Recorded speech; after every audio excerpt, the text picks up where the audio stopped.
Welcome to Wings of Words in the Awu Observatory by H.G. Wells. The observatory at Awu in Borneo stands on the spur of the mountain. To the north rises the old crater, black at night against the unfathomable blue of the sky. From the little circular building with its mushroom dome, the slopes plunge steeply downward into the black mysteries of the tropical forest beneath. The little house in which the observer and his assistant live is about 50 yards from the observatory, and beyond this are the huts of their native attendants. Thady, the chief observer, was down with a slight fever. His assistant, Woodhouse, paused for a moment in silent contemplation of the tropical night before commencing his solitary vigil. The night was very still. Now and then voices and laughter came from the native huts, or the cry of some strange animal was heard from the midst of the mystery of the forest. Nocturnal insects appeared in ghostly fashion out of the darkness and fluttered round his light. He thought perhaps of all the possibilities of discovery that still lay in the black tangle beneath him, for to the naturalist the virgin forests of Borneo are still a wonderland, full of strange questions and half-suspected discoveries. Woodhouse carried a small lantern in his hand, and its yellow glow contrasted vividly with the infinite series of tints between lavender blue and black in which the landscape was painted. His hands and face were smeared with ointment against the attacks of the mosquitoes. Even in these days of celestial photography, work still involves a very large amount of cramped and motionless watching. He sighed as he thought of the physical fatigues before him, stretched himself, and entered the observatory. The reader is probably familiar with the structure of an ordinary astronomical observatory. The building is usually cylindrical in shape, with a very light hemispherical roof capable of being turned round from the interior. The telescope is supported upon a stone pillar in the center, and a clockwork arrangement compensates for the Earth's rotation and allows a star, once found, to be continuously observed. Besides this, there is a compact tracery of wheels and screws about its point of support, by which the astronomer adjusts it. There is, of course, a slit in the movable roof which follows the eye of the telescope in its survey of the heavens. The observer sits or lies on a sloping wooden arrangement which he can wheel to any part of the observatory as the position of the telescope may require. Within, it is advisable to have things as dark as possible in order to enhance the brilliance of the stars observed. The lantern flared as Woodhouse entered his circular den, and the general darkness fled into black shadows behind the big machine, from which it presently seemed to creep back from the whole place again as the light waned. The slit was a profound transparent blue, in which 6 stars shone with tropical brilliance, and their light lay a pallid gleam along the black tube of the instrument. Woodhouse shifted the roof and then, proceeding to the telescope, turned first one wheel and then another, the great cylinder slowly swinging into a new position. Then he glanced through the finder, the little companion telescope, moved the roof a little, made some further adjustments, and set the clockwork in motion. He took off his jacket, for the night was very hot, and pushed into position the uncomfortable seat to which he was condemned for the next 4 hours. Then, with a sigh, he resigned himself to his watch upon the mysteries of space. There was no sound now in the observatory, and the lantern waned steadily. Outside there was the occasional cry of some animal in alarm or pain or calling to its mate, and the intermittent sounds of the Malay and dak servants. Presently, one of the men began a queer chanting song, in which the others joined at intervals. After this, it would seem that they turned in for the night, for no further sound came from their direction, and the whispering stillness became more and more profound. The clockwork ticked steadily. The shrill hum of a mosquito explored the place and grew shriller in indignation at Woodhouse's ointment. Then the lantern went out, and all the observatory was black. Woodhouse shifted his position presently, when the slow movement of the telescope had carried it beyond the limits of his comfort. He was watching a little group of stars in the Milky Way, in one of which his chief had seen or fancied a remarkable color variability.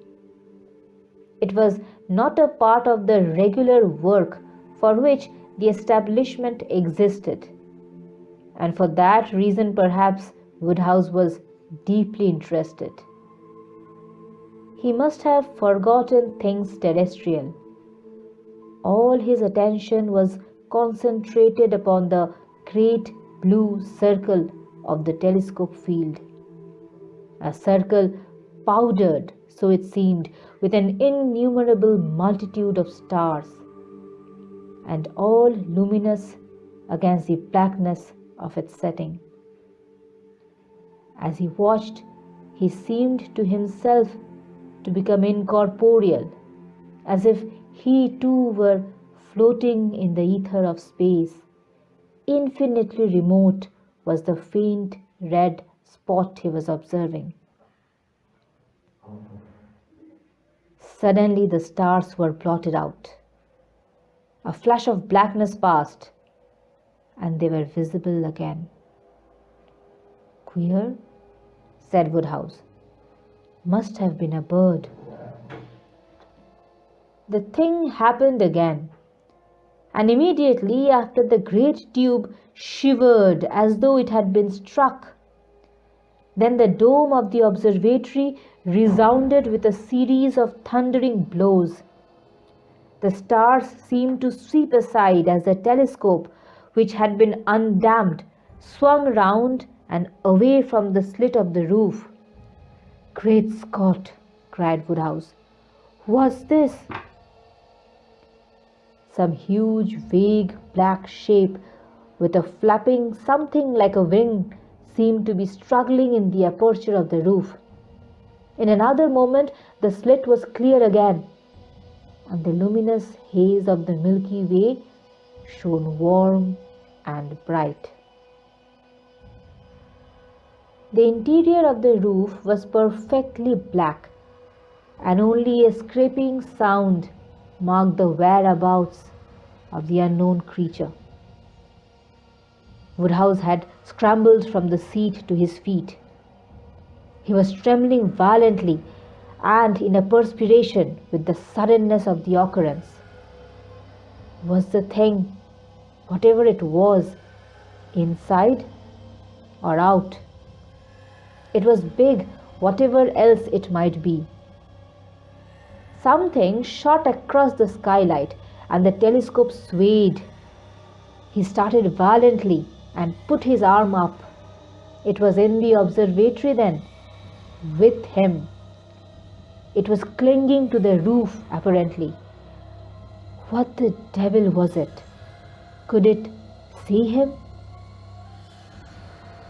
He stood for perhaps a minute in a state of stupefaction. The beast, whatever it was, clawed at the interior of the dome. And then something flapped almost into his face, and he saw the momentary gleam of starlight on a skin like oiled leather. His water bottle was knocked off his little table with a smash.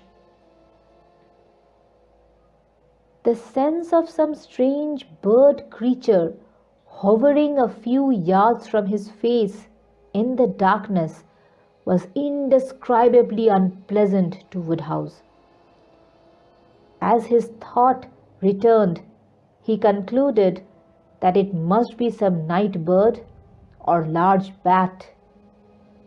At any risk, he would see what it was, and pulling a match from his pocket, he tried to strike it on the telescope seat. There was a smoking streak of phosphorescent light. The match flared for a moment, and he saw a vast wing sweeping towards him, a gleam of grey-brown fur, and then he was struck in the face and the match knocked out of his hand. The blow was aimed at his temple, and the claw tore sideways down to his cheek. He reeled and fell, and he heard the extinguished lantern smash. Another blow followed as he fell. He was partly stunned. He felt his own warm blood stream out upon his face. Instinctively, he felt his eyes had been struck at, and turning over on his face to protect them, he tried to crawl under the protection of the telescope. He was struck again upon the back, and he heard his jacket rip. And then the thing hit the roof of the observatory.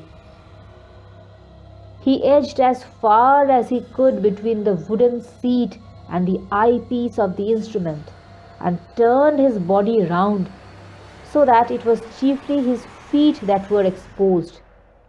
With these he could at least kick. He was still in a mystified state.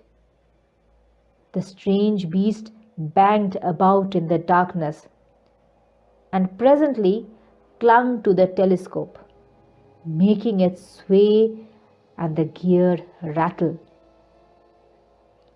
Once it flapped near him, and he kicked out madly and felt a soft body with his feet. He was horribly scared now. It must be a big thing to swing the telescope like that. He saw for a moment the outline of a head, black against the starlight, with sharply pointed upstanding ears and a crest between them. It seemed to him to be as big as a mastiff's. Then he began to bawl out as loudly as he could for help. At that, the thing came down upon him again. As it did so, his hand touched something beside him on the floor. He kicked out, and the next moment his ankle was gripped and held by a row of keen teeth. He yelled again and tried to free his leg by kicking with the other. Then he realized He had the broken water bottle at his hand, and snatching it, he struggled into a sitting posture and, feeling in the darkness towards his foot, gripped a velvety ear, like the ear of a big cat. He had seized the water bottle by its neck and brought it down with a shivering crash upon the head of the strange beast. He repeated the blow and then stabbed and jabbed with the jagged end of it in the darkness where he judged the face might be. The small teeth relaxed their hold, and at once Woodhouse pulled his leg free and kicked hard. He felt the sickening feel of fur and bone giving under his boot. There was a tearing bite at his arm, and he struck over it at the face, as he judged, and hit damp fur. There was a pause. Then he heard the sound of claws and the dragging of a heavy body away from him over the observatory floor. Then there was silence, broken only by his own sobbing breathing and a sound like licking. Everything was black except the parallelogram of the blue skylight with the luminous dust of stars, against which the end of the telescope now appeared in silhouette. He waited, as it seemed, an interminable time. Was the thing coming on again? He felt in his trouser pocket for some matches and found one remaining. He tried to strike this, but the floor was wet and it spat and went out. He cursed. He could not see where the door was situated. In his struggle, he had quite lost his bearings. The strange beast, disturbed by the splutter of the match, began to move again. "Time!" called Woodhouse with a sudden gleam of mirth, but the thing was not coming at him again. He must have hurt it, he thought, with the broken bottle. He felt a dull pain in his ankle. Probably he was bleeding there. He wondered if it would support him if he tried to stand up. The night outside was very still. There was no sound of anyone moving. The sleepy fools had not heard those wings battering upon the dome, nor his shouts. It was no good wasting strength in shouting. The monster flapped its wing and startled him into a defensive attitude. He hit his elbow against the seat and it fell over with a crash. He cursed this, and then he cursed the darkness. Suddenly, the oblong patch of starlight seemed to sway to and fro. Was he going to faint? It would never do to faint. He clenched his fist and set his teeth to hold himself together. Where had the door got to? It occurred to him he could get his bearings by the stars visible through the skylight. The patch of stars he saw was in Sagittarius and southeastward. The door was north, or was it north by west? He tried to think. If he could get the door open, he might retreat. It might be the thing was wounded. The suspense was beastly. "Look here," he said. "If you don't come on, I shall come at you." Then the thing began clambering up the side of the observatory, and he saw its black outline gradually blot out the skylight. Was it in retreat? He forgot about the door and watched as the dome shifted and creaked. Somehow He did not feel very frightened or excited now. He felt a curious, sinking sensation inside him. The sharply defined patch of light with the black form moving across it seemed to be growing smaller and smaller. That was curious.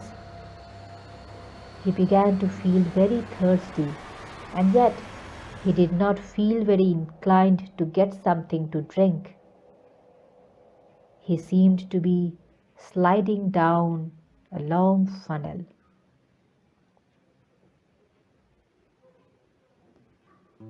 He felt a burning sensation in the throat, and then he perceived it was broad daylight, and that one of the dark servants was looking at him with a curious expression.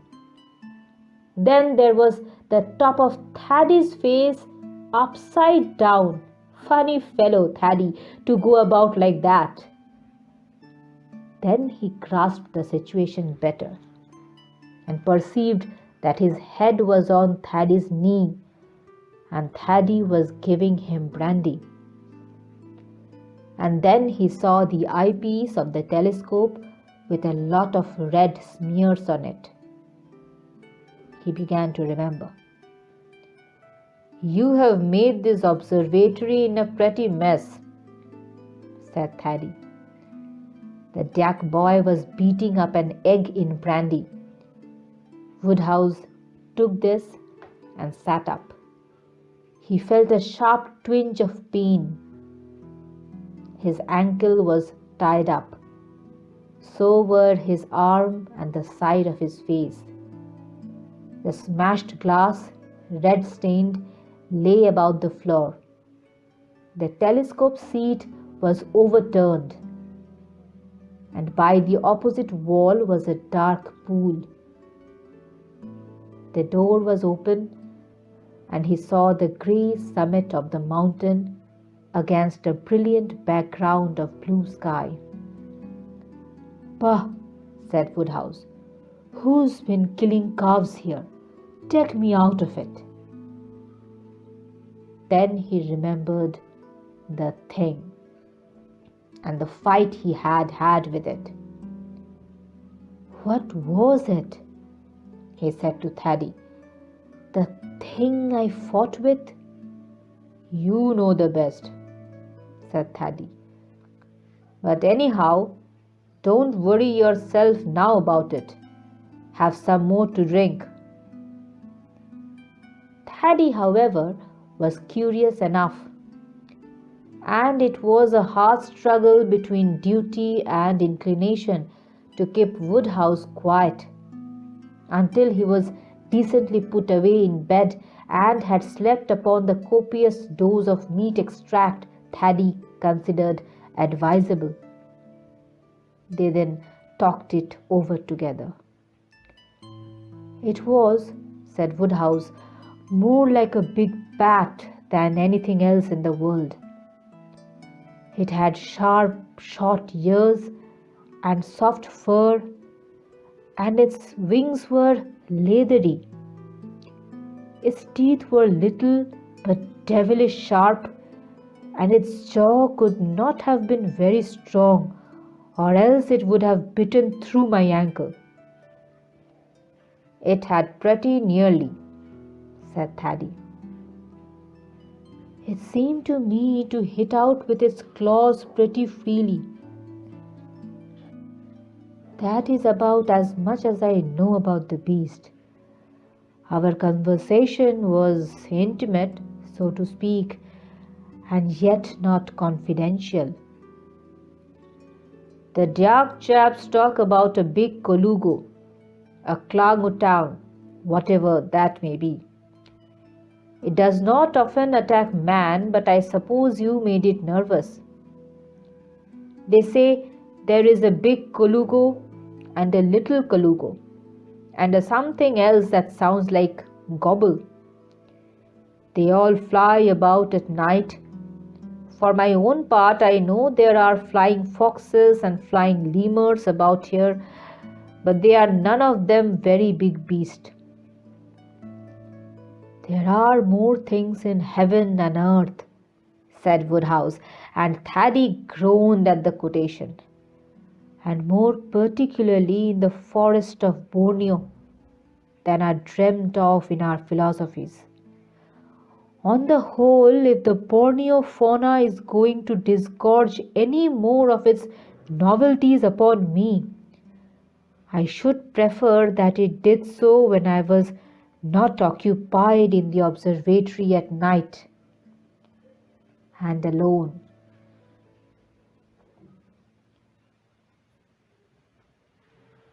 You were listening to In the Awu Observatory by H.G. Wells. If you enjoyed the audio, please like and subscribe. We will meet again in the next audio.